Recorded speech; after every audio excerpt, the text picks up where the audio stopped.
तो हमारे YouTube channel में आपका स्वागत है।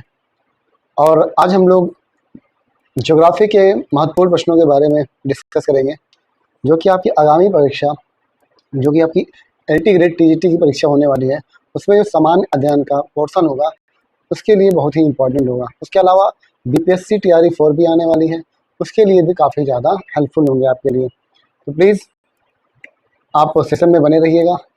जितने भी क्वेश्चन हैं बहुत ही इंपॉर्टेंट क्वेश्चन है, आपके कहीं ना कहीं किसी न किसी परीक्षाओं में पूछे गए प्रीवियस ईयर के प्रश्न हैं। तो प्लीज़ कंटिन्यू बने रहिए सेशन के लिए। और अगर आप लोग चैनल पर पहली बार आए हैं तो प्लीज़ चैनल को सब्सक्राइब करिए, और वीडियो अगर अच्छा लगे तो प्लीज़ चैनल को लाइक करिएगा और ज़्यादा से ज़्यादा शेयर करिएगा। तो चलिए शुरू करते हैं पहले प्रश्न से। पहला प्रश्न है, भारत की पूर्व से पश्चिम तक की लंबाई। ठीक है ना, भारत की पूर्व से पश्चिम तक की लंबाई। अब देखिए, ये है भारत का मैप। अगर हम लोग बात करें भाई पूर्व से पश्चिम, ठीक है ना, पूर्व से पश्चिम यही होगा आपका जिस तरीके से, ठीक है ना। तो मैक्सिमम जो लेंथ होगा पूर्व से पश्चिम की, वो पूछा जा रहा है कि उसकी लंबाई कितनी है। ठीक है ना, तो याद रखिएगा उसकी लंबाई है 2933। ठीक है ना, ये पूर्व से जो पश्चिम की लंबाई है, ये लंबाई कितनी है 2933 है। ठीक है ना, इसका ए ऑप्शन आपका सही हो जाएगा। अगर आपसे कहीं यही ये पूछता कि उत्तर से दक्षिण की लंबाई, ठीक है ना, जो मैक्सिमम उत्तर से दक्षिण की लंबाई कितनी है, तो याद रखिएगा ये आपकी है 3214 किलोमीटर। 3214 किलोमीटर है। ठीक है ना, कितना है 3214 किलोमीटर जब उत्तर से दक्षिण की लंबाई पूछता तो। ठीक है, चलिए अगले प्रश्न की ओर बढ़ते हैं।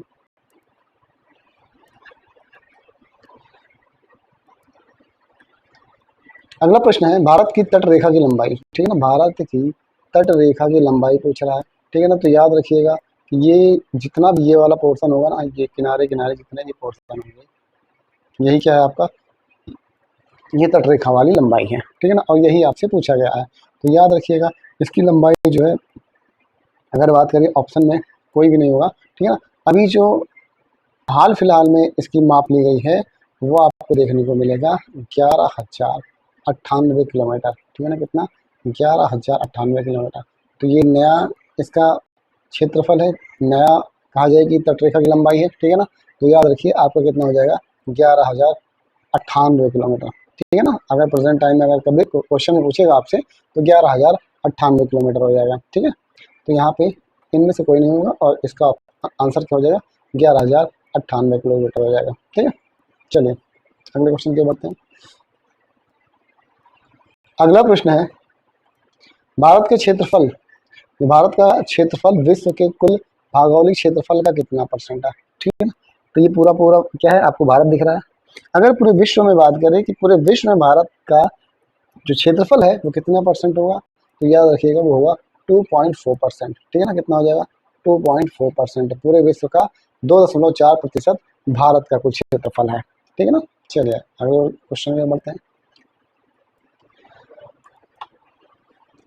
भारत का वह राज्य जिससे होकर कर्क रेखा गुजरती है। ठीक है ना, अब देखिए अगर कर्क रेखा की बात करते हैं तो कर्क रेखा भारत को दो बराबर भागों में बांटने वाला एक काल्पनिक रेखा है। कुछ इस तरीके से आपको देखने को मिलेगा। ठीक है ना, कुछ इस तरीके से, सॉरी थोड़ा सा ऊपर हो गया। अगर हम बात करें कुछ इस तरीके से आपको कर्क रेखा देखने को मिलेगी। ठीक है,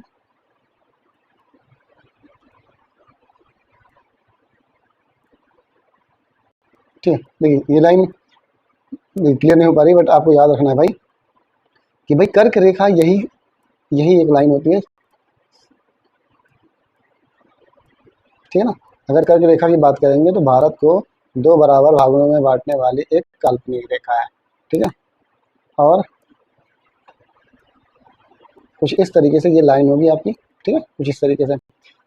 अब देखिए इस लाइन पे आपको याद रखना है कि कुल कितने राज्यों से होकर गुजरती है ये लाइन। ठीक है ना, कुल कितने राज्यों से होकर गुजरती है, और यहाँ पे यही पूछा जा रहा है भारत का वह राज्य जिससे होकर कर्क रेखा गुजरती है। तो कुल 8 राज्य हैं। ठीक है ना, कुल 8 राज्य हैं। कौन कौन सा होगा, पहला आपका गुजरात हो जाएगा, याद रखिएगा। दूसरा आपका राजस्थान हो जाएगा यहाँ पे, फिर मध्य प्रदेश, फिर आगे बढ़ेंगे तो छत्तीसगढ़ मिलेगा, फिर झारखंड, फिर पश्चिम बंगाल, फिर त्रिपुरा और मिजोरम। कितने हो गए 8 राज्य हैं जो कि कर्क रेखा से होकर गुजरता है। तो यही कुछ ऐसे अगर हम लोग लाइन खींच लेते हैं कुछ इस तरीके से ना, ऐसी लाइनें कही हुई है, ठीक है ना। हाँ, सीधी रेखा है और इसी रेखा पे जितने भी राज्य होंगे वो क्या है, कर्क रेखा से होकर गुजरने वाले राज्य हैं, ठीक है। अब देख लीजिए यहाँ पे इस लाइन पे जो राज्य हैं, यहाँ पे दिख रहा बिहार आपका, अच्छा कौन सा राज्य होकर गुजरता है, ठीक है ना, बिहार गुजरेगा, बिहार आपका ऊपर हो जाएगा, इससे तो गुजरेगा नहीं। फिर झारखंड, जम्मू कश्मीर, जम्मू कश्मीर बहुत ऊपर है, हिमाचल प्रदेश भी ऊपर है, तो आपका राइट आंसर क्या हो जाएगा इसका भाई, झारखंड, जो कि देख रहे हैं यहाँ पे ये झारखंड है, यहाँ से गुजर रहा है, ठीक है ना। तो इस क्वेश्चन का राइट आंसर क्या हो जाएगा, झारखंड हो जाएगा, ठीक है ना। अब देखिए 8 राज्य हैं, 8 राज्यों में आपने देखा होगा यहाँ पे गुजरात है, राजस्थान, मध्य प्रदेश, फिर छत्तीसगढ़, झारखंड, पश्चिम बंगाल, त्रिपुरा और मिजोरम, ये 8 राज्य हैं जो कि आपके कर्क रेखा से होकर गुजरते हैं। चलिए अगले क्वेश्चन की ओर बढ़ते हैं। अगला क्वेश्चन है, भारत का दक्षिणतम बिंदु कौन सा है, ठीक है ना। अब भारत की अगर हम स्थिति की बात करते हैं, भारत का जो ज्योग्राफिकल देख रहे हैं हम लोग मैप में, तो ये कौन सा पोर्शन हो जाएगा, उत्तर हो जाएगा, ये दक्षिण हो जाएगा, ये पूर्व हो जाएगा और ये पश्चिम हो जाएगा, ठीक है ना। तो यहाँ पूछा गया है भारत का दक्षिणतम बिंदु, ठीक है, दक्षिणतम बिंदु ये है। अगर ये तो मुख्य भूमि का दक्षिणतम बिंदु है, बट अगर बात करें यहाँ पे भाई अंडमान निकोबार भी है, ठीक है ना, तो सबसे दक्षिण में यही दिखेगा आपको। और यहाँ पे एक स्थित एक पॉइंट है जिसको बोला था इंदिरा पॉइंट, क्या बोला था, इंदिरा पॉइंट। तो इंदिरा पॉइंट आपको अंडमान निकोबार में देखने को मिल जाएगा, ठीक है। तो ये भारत का सबसे दक्षिणतम बिंदु है। अगर आपसे कहीं मुख्य भूमि का पूछता तो मुख्य भूमि तो आपका ये पूरा का पूरा है, ठीक है। तो मुख्य भूमि यहाँ पे आपको दिख रहा है, ये वाला बिंदु यहाँ पे तमिलनाडु का बिंदु है, ठीक है ना, जो कि देखने को मिलेगा आपको कन्याकुमारी, कौन सा हो जाएगा, कन्याकुमारी। तो कन्याकुमारी जो है दक्षिणतम बिंदु का, जो मुख्य भूमि का दक्षिणतम बिंदु आपका कन्याकुमारी हो जाता है, ठीक है ना। उत्तर पूछता तो आपका क्या हो जाता, इंदिरा कॉल, क्या हो जाता, इंदिरा कॉल आपका दक्षिणतम बिंदु है, ठीक है ना, दक्षिणतम बिंदु क्या हो जाएगा, इंदिरा कॉल हो जाएगा, ठीक है ना। चलिए अगले क्वेश्चन की बात करते हैं। ऐसे यहाँ से और देख लीजिए, अगर आपसे ये पूछा जाए कि सबसे उत्तरी राज्य, सबसे दक्षिणी राज्य, सबसे पूर्वी राज्य और सबसे पश्चिमी राज्य, तो याद रखिए सबसे उत्तर में आपको यहाँ पे मिलेगा भाई जम्मू एंड कश्मीर, दिख रहा ना, अभी तो ये पुराना मैप है, याद रखिएगा कुछ इस तरीके से। यहाँ पे सबसे उत्तरी राज्य आपको मिलेगा लद्दाख, ठीक है ना, कौन सा मिलेगा, लद्दाख, सबसे उत्तरी राज्य लद्दाख हो जाएगा। दक्षिणी राज्य हो जाएगा तमिलनाडु, सबसे पूर्वी राज्य हो जाएगा अरुणाचल प्रदेश और सबसे पश्चिमी राज्य हो जाएगा गुजरात, ठीक है ना। चलिए नेक्स्ट क्वेश्चन की बात करते हैं।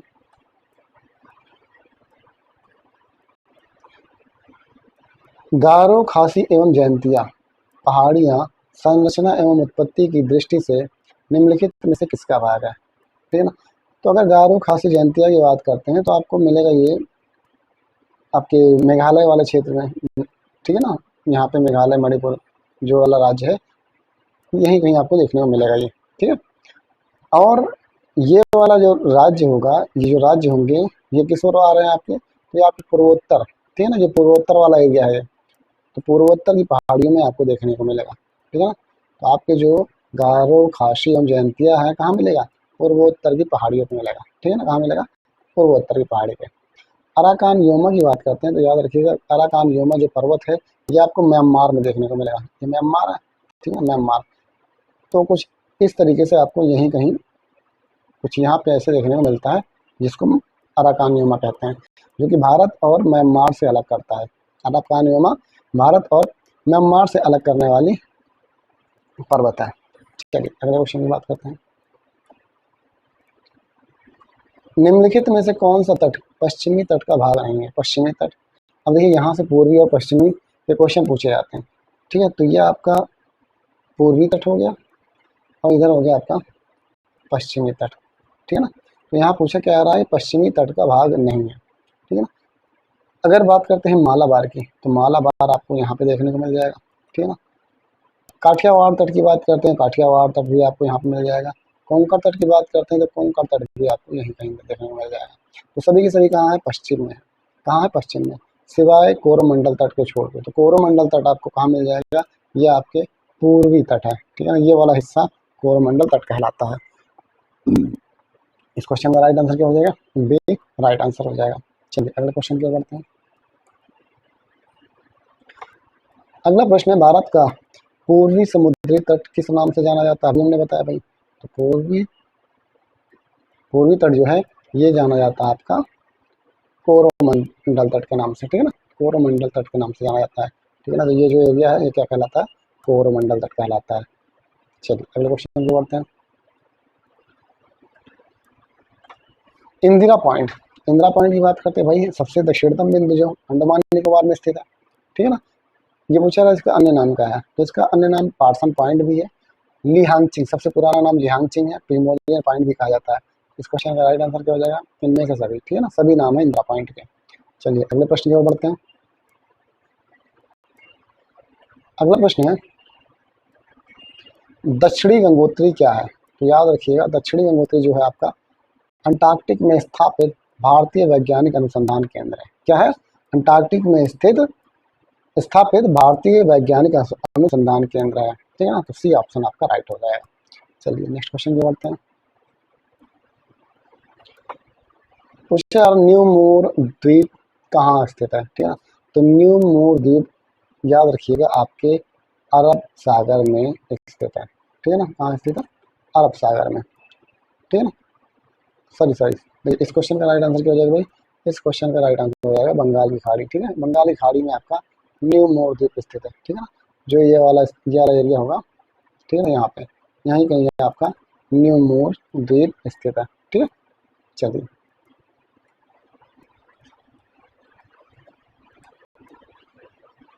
अगला क्वेश्चन, निम्नलिखित में से कौन सा एक द्वीप है? तो याद रखिएगा द्वीप, जो द्वीप है ये क्या है? एक द्वीप है, ठीक है। क्या है? एक द्वीप है। द्वीप क्या है? एक द्वीप है, जो कि आपको यहाँ पे अरब सागर की खाड़ी में देखने को मिलेगा। इस अरब सागर की खाड़ी में ही आपको द्वीप देखने को मिल जाएगा। चलिए अगले क्वेश्चन क्या बढ़ता है।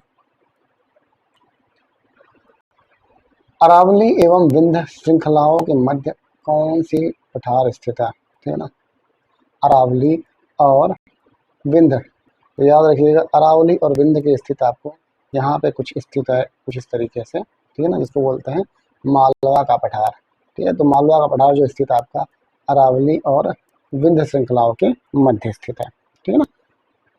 अरावली और विंध्य श्रृंखलाओं के मध्य स्थित है आपका मालवा का पठार। चलिए अगले क्वेश्चन पे बढ़ते हैं। निम्नलिखित में से कौन सा एक भारत का प्रवाल द्वीप समूह है? प्रवाल द्वीप समूह, तो याद रखिएगा जो आपका लक्षद्वीप होगा ना, लक्षद्वीप, यहाँ पे स्थित है लक्षद्वीप, और ये आपके किससे बना हुआ है? तो आपके बना हुआ है ये प्रवाल, ठीक है ना, प्रवाल भित्तियाँ होती हैं, ठीक है ना, प्रवाल भित्तियों से बना हुआ है ये। लक्षद्वीप किससे बना हुआ है? प्रवाल भित्तियों से बना हुआ है, ठीक है। तो आपका क्या आंसर हो जाएगा? सी इसका करेक्ट आंसर हो जाएगा। चलिए अगले प्रश्न की ओर बढ़ते हैं। भारत के किस भाग में बैरन ज्वालामुखी स्थित है? तो याद रखिएगा बैरन ज्वालामुखी जो आपका स्थित है वो आपके अंडमान द्वीप समूह में स्थित है। कहाँ पे स्थित है? अंडमान द्वीप समूह में स्थित है आपका बैरन ज्वालामुखी, ठीक है। चलिए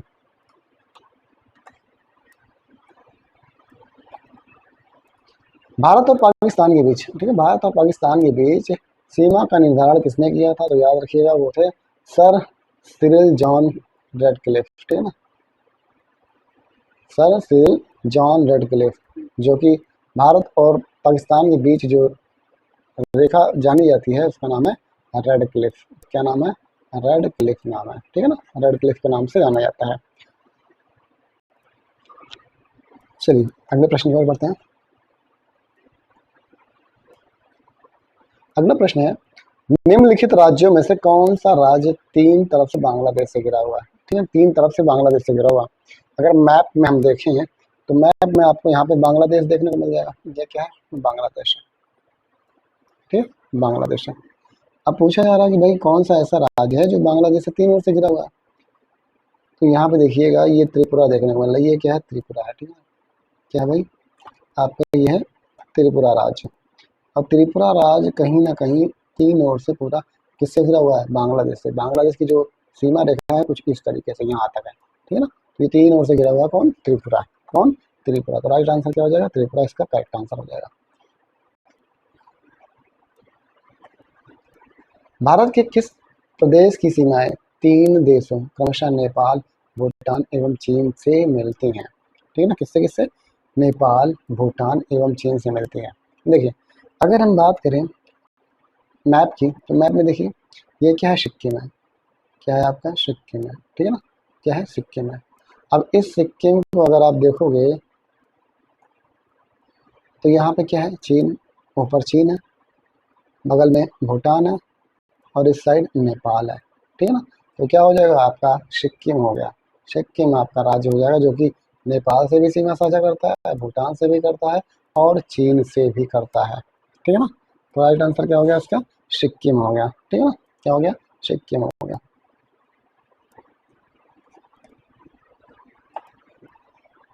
गंगा के मैदानों की पुरानी कछारी मिट्टी को क्या कहते हैं। अब देखिए, गंगा के मैदान में जो मिट्टी बहती है वो होती है भाई आपकी जलोढ़ मिट्टी कहलाती है। और जलोढ़ मिट्टी होती है दो प्रकार की। जो जलोढ़ मिट्टी होती है, जलोढ़ मिट्टी होती है दो प्रकार की। पहला तो होता है खादर, ठीक है ना, खादर, और दूसरा होता है बांगर। क्या कहलाती है, बांगर।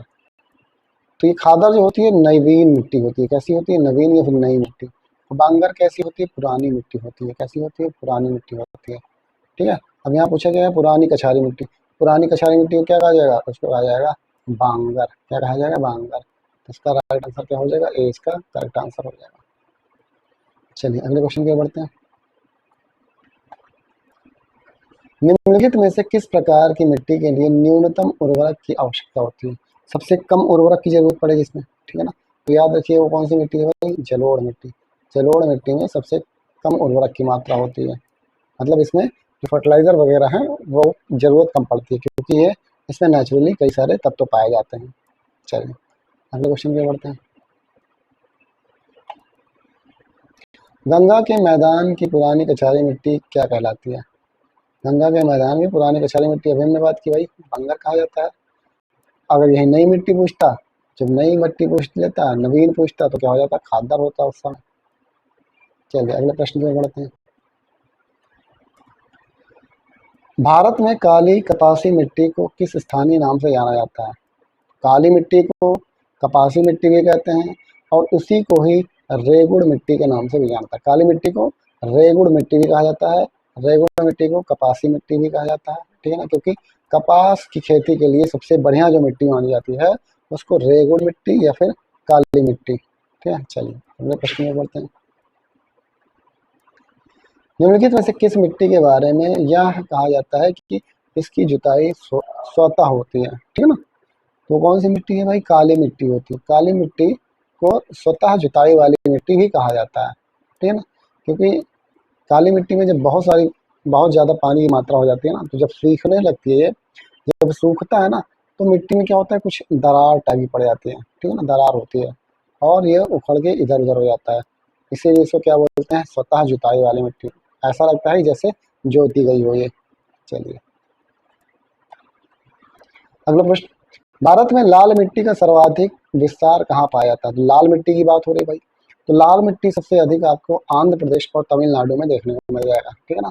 ये तमिलनाडु वाला एरिया जो दिख रहा है और ये जो आंध्र प्रदेश वाला एरिया, यहाँ पे आपको लाल मिट्टी देखने को मिल जाएगी सर्वाधिक भारत में, ठीक है। चलिए अगला प्रश्न। धान की खेती के लिए सर्वाधिक आदर्श कौन सी मिट्टी होती है। तो याद रखिएगा भाई, वो होती है जलोढ़ मिट्टी। जलोढ़ मिट्टी धान के लिए सबसे अच्छी मानी जाती है। चलिए अगला प्रश्न। निम्नलिखित में से किस राज्य में लेटेराइट मिट्टी पाई जाती है। लेटेराइट मिट्टी की बात हो रही है, तो याद रखिएगा भाई, केरल में। केरल में लेटेराइट मिट्टी अच्छी मात्रा में पाई जाती है।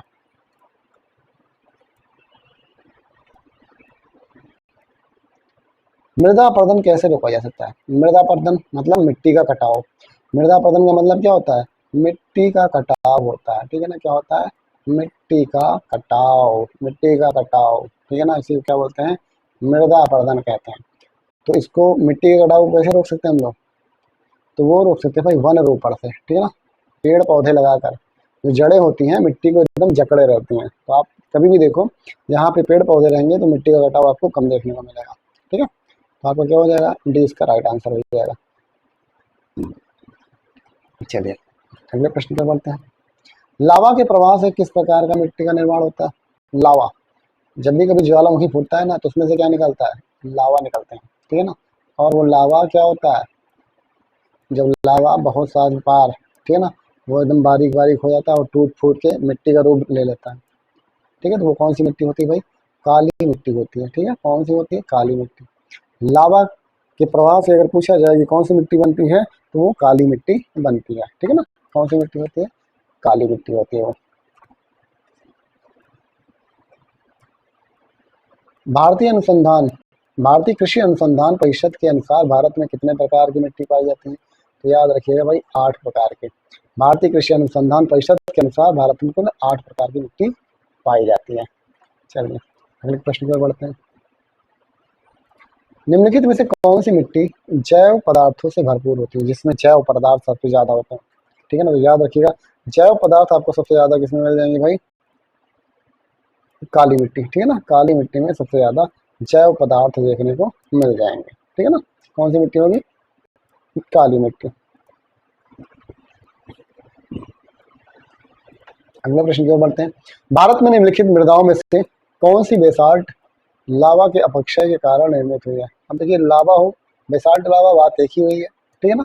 अभी हमने क्या बताया था कि लावा से निकलने से जो मिट्टी बनती है वो कौन सी होती है, वो होती है काली मिट्टी। कौन सी होती है, काली मिट्टी होती है।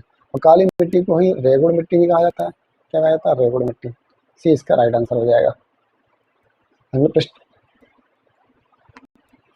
भारत में हरित क्रांति किस मामले में सर्वाधिक सफल रही, ठीक है ना। तो याद रखिएगा गेहूं एवं चावल, गेहूं एवं चावल के लिए जो हरित क्रांति आई थी उसमें जो सबसे सफल फसल थी वो थी आपकी गेहूं एवं चावल, ठीक है ना। कौन सी थी, गेहूं एवं चावल थी।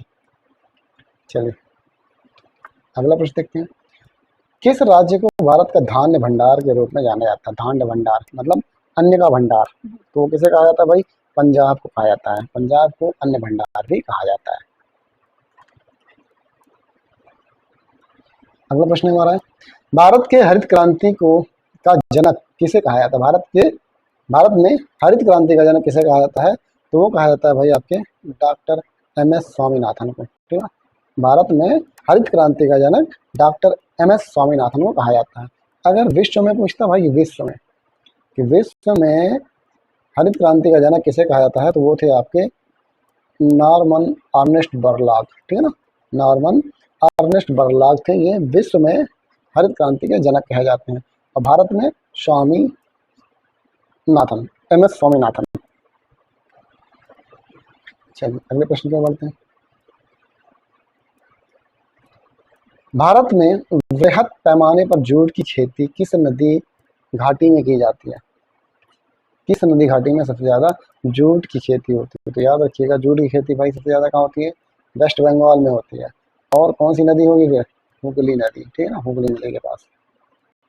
चलिए भारत में सर्वोच्चतम चाय कहाँ पैदा होता है, दार्जिलिंग, कुछ बिहार, जोरहाट और नीलगिरी। तो याद रखिएगा दार्जिलिंग में, दार्जिलिंग में सबसे ज़्यादा चाय की पैदावार मिलती है। भारत में सबसे ज़्यादा चाय किस राज्य में पैदा होता है, तो याद रखिएगा भाई असम में, असम में सबसे ज़्यादा चाय की खेती होती है। भारत में किस प्रदेश में सोयाबीन की खेती सबसे अधिक होती है, तो याद रखिए भाई मध्य प्रदेश में सबसे अधिक सोयाबीन की खेती होती है। अगर दाल की बात करेगा कि दाल सबसे अधिक कहाँ होती है, तब भी आपका आंसर मध्य प्रदेश ही होता। मध्य प्रदेश में दाल सर्वाधिक पाई जाती है। अगले क्वेश्चन की ओर बढ़ते हैं। निम्नलिखित में से वह राज्य कौन सा है जो गेहूं की खेती नहीं करता है, कर्नाटक, महाराष्ट्र, पश्चिम बंगाल या फिर तमिलनाडु, ठीक है ना। तो गेहूं की खेती नहीं करता भाई, तो याद रखिएगा वो कौन सा राज्य हो जाएगा, वो आपका राज्य हो जाएगा तमिलनाडु, ठीक है ना। तमिलनाडु में गेहूं की खेती नहीं होती है।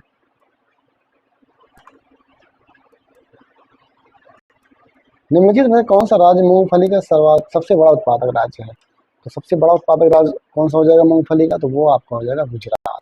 गुजरात में मूंगफली की खेती सबसे अधिक है, ठीक है ना। सर्वाधिक उत्पादन मूंगफली का कौन करता है, गुजरात करता है। चलिए अगले क्वेश्चन में बढ़ते हैं।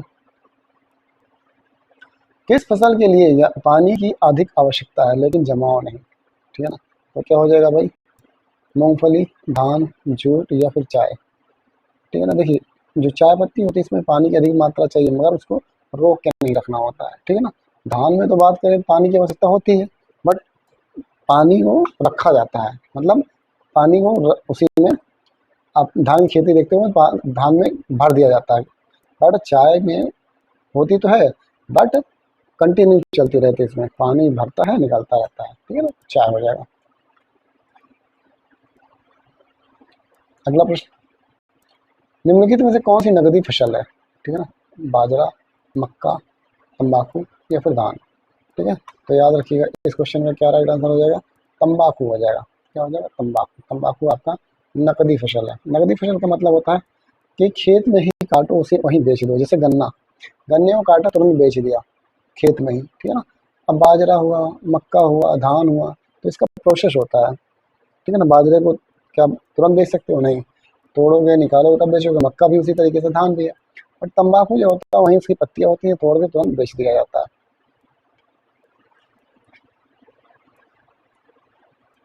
अगला प्रश्न, निम्न में से कौन सी खरीफ फसल नहीं है? कपास, मूंगफली, मक्का या फिर सरसों। याद रखिएगा, तो खरीफ की फसल नहीं है वो है आपकी सरसों। क्या है? सरसों। सरसों जो होती है ये रबी की फसल कहलाती है। ठीक है। ये क्या कहलाती है? रबी की फसल के अंतर्गत आती है आपकी सरसों। अगला प्रश्न, निम्नलिखित में से कौन खरीफ फसल कौन सी? अब खरीफ की फसल पूछा गया यहाँ पे, तो गेहूं, जौ, सरसों ये आपकी रबी की फसल है। क्या रबी की फसल है? बचा क्या? चावल। तो ये आपकी खरीफ की फसल हो जाएगी। ये इसका राइट आंसर हो जाएगा। भारत में रेशम का सबसे अधिक उत्पादन करने वाला राज्य कौन सा हो जाएगा भाई? रेशम का उत्पादन सबसे अधिक कौन करता है? तो वो करता है आपका भाई आंध्र प्रदेश। ठीक है ना। आंध्र प्रदेश सबसे अधिक रेशम का उत्पादन करता है। चलिए अगला प्रश्न और बोलते हैं।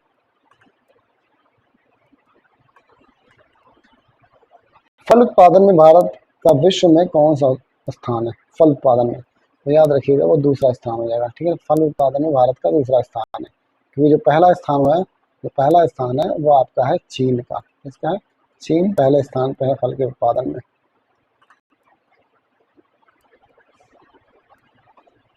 जूट उत्पादन में सबसे प्रमुख प्रदेश कौन सा है? जूट उत्पादन सबसे अधिक कौन करता है भाई? वो करता है पश्चिम बंगाल। ठीक है ना। पश्चिम बंगाल करता है जूट का उत्पादन सबसे अधिक।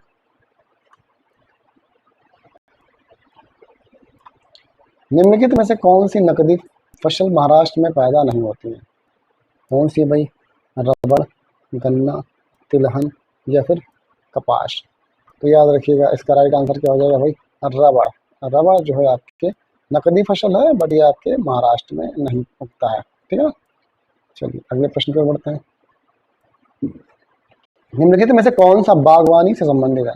स्वर्ण क्रांति, श्वेत क्रांति, ऑपरेशन फ्लड या फिर हरित क्रांति। ठीक है ना। तो याद रखिएगा वो क्या है आपका? स्वर्ण क्रांति। ठीक है ना। स्वर्ण क्रांति जो है आपकी ये कहलाती है बागवानी से। ठीक है ना। स्वर्ण क्रांति आपके बागवानी से संबंधित है। ठीक है। श्वेत क्रांति जो है दूध उत्पादन से है। हरित क्रांति आपके कहा जाए कि फसल से संबंधित है। ठीक है ना। फसल से।